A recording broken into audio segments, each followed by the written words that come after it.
Here's something I learned from an elementary school kid just last week. And hi, if you're new here, I'm Dr. Lethko. I'm your guide to all things executive functioning, and I help you turn brain hacks into real world success. So I was working with a kid on flashcards. This is a kid that learns by repetition. And he asked me, how many flashcards do we have to do? Now, my automatic thought was, okay, this kid is stalling. He's trying to get out of doing these flashcards. I said, don't worry about it. And then he grabbed the study list out of my hands and said, no, I need to know how many there are. And then I saw him counting out the index cards one by one to make sure the number of index cards matched up. And so I was curious. I said, what are you doing that for? Can't you just pull it out of the larger pile?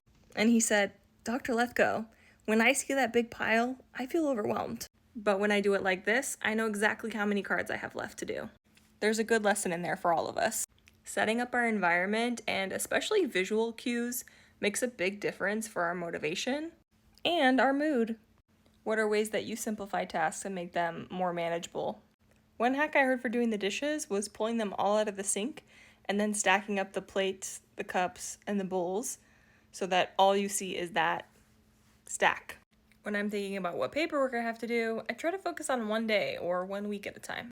Let me know what other ways you defeat your procrastination monster, and be sure to follow for more executive functioning content.